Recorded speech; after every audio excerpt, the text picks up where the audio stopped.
Saudara-saudari, Injil kita pada hari ini diambil dari Injil Matius bab 6 ayat 1 sampai 6 dilanjutkan ayat 16 sampai 18.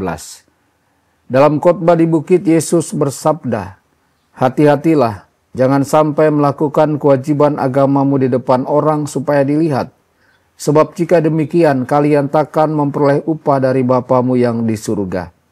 Jadi apabila engkau memberi sedekah, janganlah engkau mencanangkan hal itu, seperti yang dilakukan orang-orang munafik di rumah-rumah ibadat dan di lorong-lorong, supaya dipuji orang. Aku berkata kepadamu, mereka sudah mendapat upahnya. Tetapi jika engkau memberi sedekah, janganlah tangan kirimu tahu apa yang diperbuat tangan kananmu. Hendaklah sedekahmu itu diberikan dengan tersembunyi, maka Bapamu yang melihat yang tersembunyi akan membalasnya kepadamu. Dan apabila kalian berdoa, janganlah berdoa seperti orang munafik.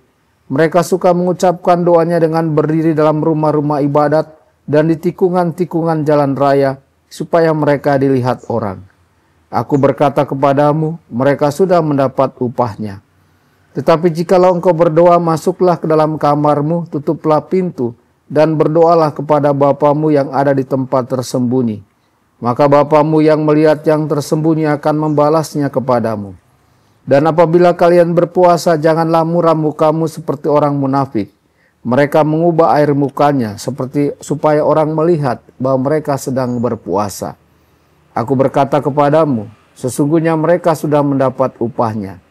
Tetapi apabila engkau berpuasa, minyakilah kepalamu dan cucilah mukamu, supaya jangan dilihat orang bahwa engkau sedang berpuasa, melainkan hanya oleh Bapamu yang ada di tempat tersembunyi. Maka Bapamu yang melihat yang tersembunyi akan membalasnya kepadamu." Demikianlah sabda Tuhan. Terpujilah Kristus.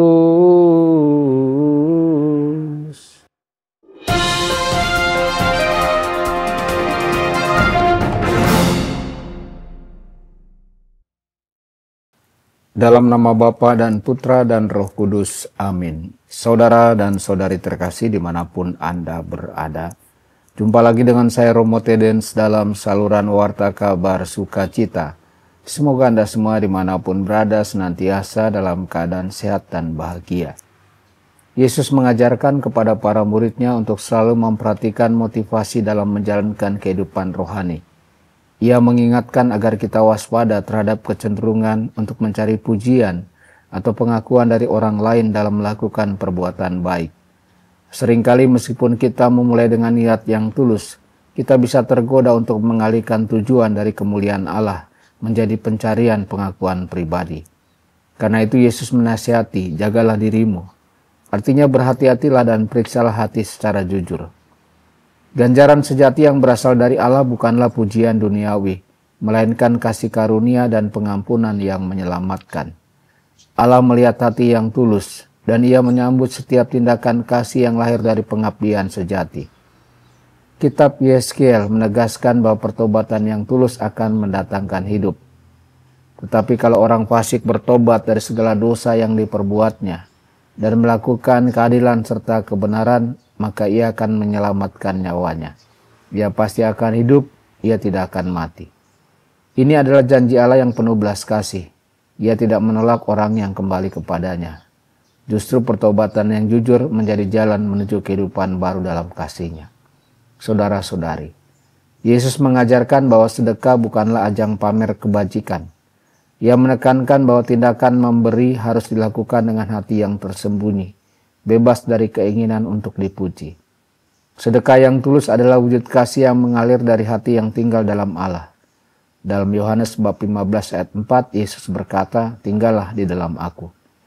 Memberi dalam keningan adalah bentuk keintiman rohani dengan Allah yang melihat dan membalas dalam kasih karunia. Yesus mengingatkan bahwa puasa akan kehilangan nilainya jika hanya dijadikan alat pencitraan. Puasa, pantang, doa, dan amal hanya memiliki makna rohani jika dilakukan dengan hati yang tertuju kepada Allah, bukan kepada perhatian manusia. Saudara-saudari, ibadah lahiriah perlu disertai dengan keheningan batin yang memuliakan Allah. Ketika kita berpuasa dengan sukacita, bukan dengan wajah muram, kita menyatakan bahwa puasa adalah ungkapan cinta dan kerinduan kita akan Allah, bukanlah beban. Gereja mengajak umat beriman untuk melakukan pemeriksaan batin harian sebagai sarana menjaga arah hidup. Setiap akhir hari kita diundang untuk mensyukuri di mana kita berhasil memuliakan Allah. Memohon ampun atas kegagalan kita dalam menerima dan menjalankan rahmat-Nya. Memohon rahmat untuk bertumbuh dan mencintai lebih sungguh pada hari berikutnya. Dengan kebiasaan ini kita membentuk hati yang semakin peka terhadap suara Tuhan dan semakin siap menerima ganjaran yang dijanjikannya.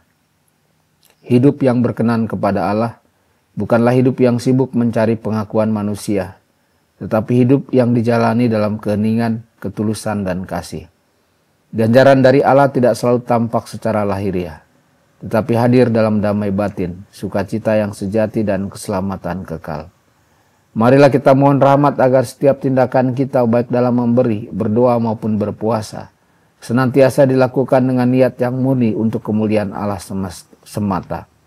Sebab hanya dari Dialah kita menerima ganjaran yang sejati, hidup yang penuh kasih, dan keselamatan kekal. Tuhan Yesus memberkati Anda semua. Sabda Allah adalah kebenaran. Sabda Allah adalah kehidupan. Mari kita mencintainya, mari kita menghayatinya. Ya Tuhan yang ku muliakan, sabdamu angkat rasa